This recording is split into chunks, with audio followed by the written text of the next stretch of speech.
சங்கதி 24 செய்திகளோடு இணைந்திருக்கிறீர்கள். விரிவான செய்திகளுக்கு செல்ல முன்னதாக முதலில் இன்றைய நாளுக்கான தலைப்புச் செய்திகள். வரலாற்று சிறப்புமிக்க முருகன் ஆலய சூழலில் முளைத்த புத்தர் சிலை வெடித்த சர்ச்சை.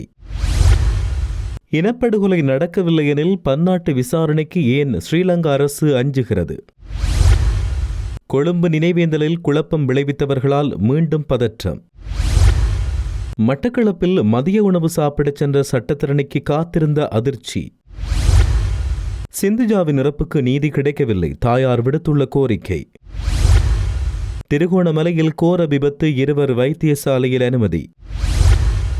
அதிகரிக்கும் மழை வீழ்ச்சி, பொதுமக்களுக்கு வழங்கப்பட்டுள்ள முக்கிய அறிவுறுத்தல். அதிகாரங்களை கைப்பற்ற அனுரவின் திட்டம், ரகசிய கலந்துரையாடலில் அரசியல்வாதிகள்.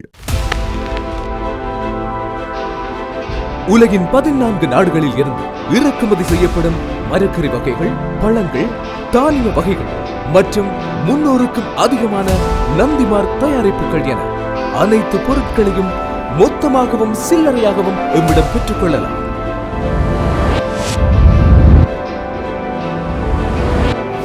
VSCO கேஷ் அண்ட் கேரி என்றும் உங்களுடன். தொடர்வன விரிவான செய்திகள். வரலாற்று சிறப்புமிக்க உகந்தைமலை முருகன் ஆலய கடற்கரை சூழலில் உள்ள குன்றின் புத்தர் சிலை ஒன்று வைக்கப்பட்டுள்ள விவகாரம் சர்ச்சையை ஏற்படுத்தியுள்ளது. உகந்தைமலை ஆலய தீர்த்த கடற்கரையில் கடற்படை முகாமுக்கு அருகில் உள்ள குன்றிலேயே குறித்த புத்தர் சிலை வைக்கப்பட்டுள்ளது. அத்துடன் அங்கு பௌத்த கொடி பறக்கவிடப்பட்டுள்ளமையும் கடுமையான எதிர்ப்பலைகளை ஏற்படுத்தியுள்ளது. உகந்தைமலையில் நாங்கள் முருகன் சிலை ஒன்றை நிறுவ முற்பட்ட போது அனுமதி மறுக்கப்பட்டுள்ள நிலையில் அதே சூழலில் இந்த புத்தர் சிலை எவ்வாறு வைக்கப்பட்டது என அப்பகுதி மக்கள் கேள்வி எழுப்பியுள்ளனர். கதிர்காமம் போல் உகந்தை மலையும் மாற்றுவதற்கு திட்டமிட்ட சதி நடக்கிறதா என்றும் இந்து மக்கள் அச்சம் வெளியிட்டுள்ளனர். இலங்கையில் புகழ்பெற்ற இந்து கோயில்களில் ஒன்றான உகந்தை மலை வேலாயுத சுவாமி கோயில் குன்றில் முளைத்துள்ள சிலை பௌத்த ஆக்கிரமிப்பின் மற்றொரு அங்கம் என மக்கள் விசனம் வெளியிட்டுள்ளனர்.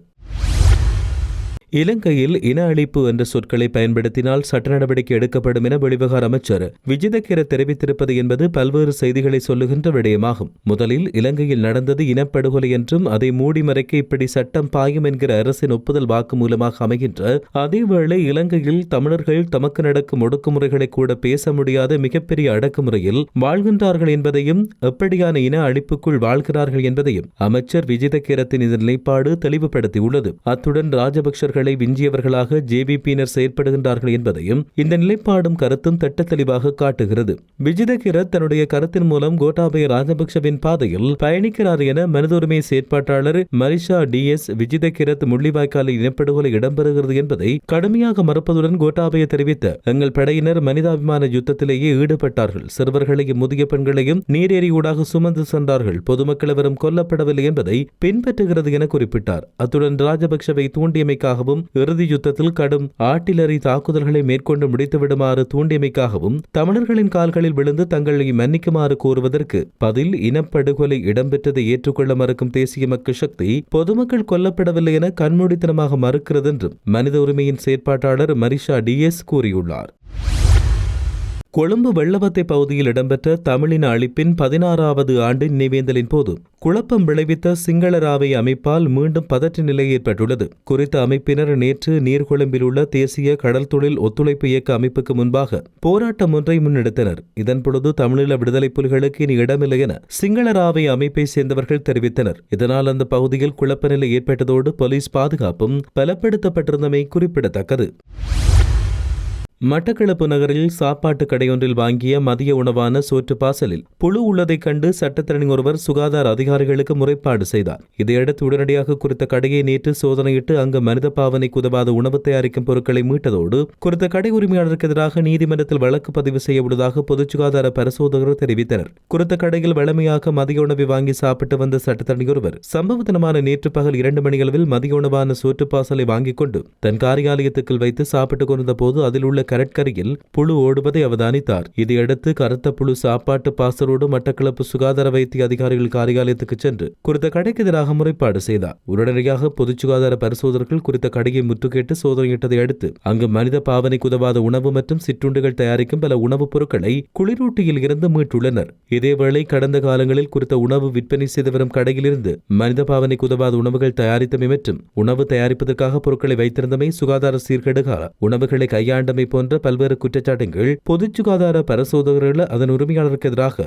நீதிமன்றில் பல வழக்கு தாக்கல் செய்யப்பட்டு அவரை தண்டப்பணம் செலுத்துமாறும் நீதவான் உத்தரவு பிறப்பித்த தீர்ப்பளித்திருந்தமை குறிப்பிடத்தக்கது.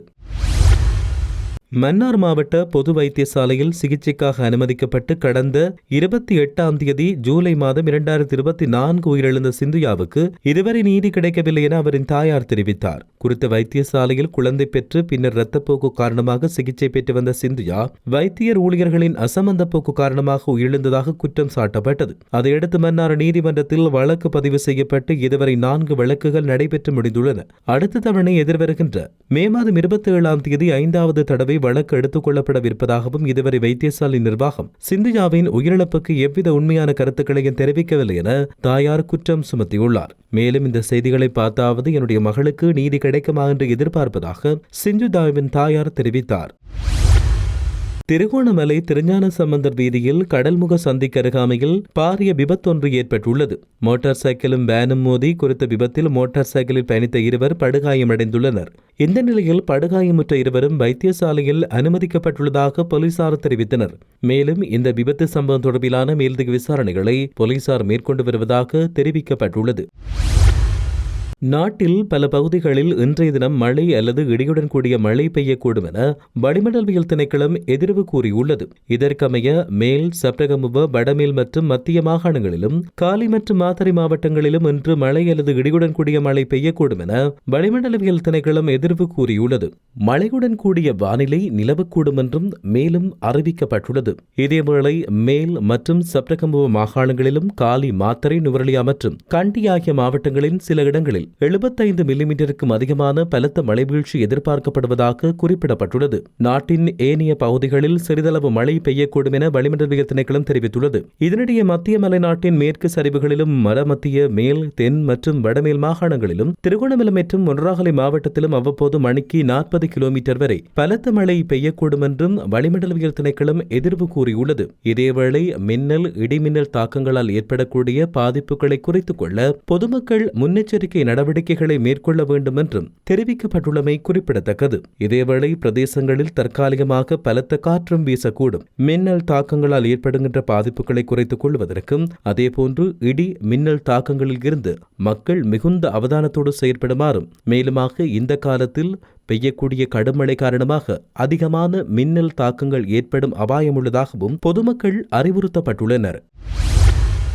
உள்ளூராட்சி சபை தேர்தல்களில் எந்தவொரு கட்சிக்கும் பெரும்பான்மை கிடைக்காத உள்ளூராட்சி மன்றங்களில் அதிகாரத்தை நிலைநாட்ட ஜனாதிபதி அன்ருகுமார் திசாநாயக்க தனிப்பட்ட முறையில் தலையிட்டு நடவடிக்கை மேற்கொண்டுள்ளார். உள்ளூராட்சி நிறுவனங்கள், சுயேட்சை குழுக்கள் மற்றும் இடதுசாரி அரசியல் கட்சி அமைப்புகளில் உள்ள முக்கிய கட்சிகளின் உறுப்பினர்களின் ஆதரவோடு எதிர்க்கட்சிகள் அதிக பெரும்பான்மையுடன் இருக்கும் சபைகளின் அதிகாரத்தை நிலைநாட்ட திட்டங்கள் வகுக்கப்படுவதாக தகவல் வெளியாகியுள்ளது. பிரதான எதிர்க்கட்சிகளோடு கலந்துரையாடல் மேற்கொள்ளாமல் அரசாங்கத்தின் பிராந்திய தலைவர்கள் ஏற்கனவே தேர்ந்தெடுக்கப்பட்ட உறுப்பினர்களோடு கலந்துரையாடல்களை நடத்தி வருவதாக தெரிவிக்கப்பட்டது. இது அந்த உறுப்பினர்களின் ஆதரவை சுயாதீனமாக பெறுவதற்கான ஒரு முயற்சியாகும். மேலும் சுயாதீன குழுக்களுக்கு ஜனாதிபதியோடு கலந்துரையாடல்களை நடத்தவும், பெலவத்தை தலைமை அலுவலகத்தில் மக்கள் விடுதலை முன்னணியின் மூத்த உறுப்பினர்களோடு கலந்துரையாடல்களை நடத்தவும் வாய்ப்பு வழங்கப்பட்டுள்ளது. எனினும் தற்போது மௌன கொள்கையை கடைபிடித்து வரும் முஸ்லிம் காங்கிரஸ் மற்றும் மனோ கணேசன் தலைமையிலான தமிழ் முற்போக்கு கூட்டணியுடன் திரைக்கு பின்னால் ரகசிய கலந்துரையாடல்கள் நடைபெற்று வருவதாக தெரிவிக்கப்பட்டுள்ளமை குறிப்பிடத்தக்கது. இத்துடன் செய்திகள் யாவும் நிறைவு பெறுகின்றன. மேலதிக செய்திகளுக்காக சங்கதி 24.com உடன் இணைந்திருங்கள். வணக்கம்.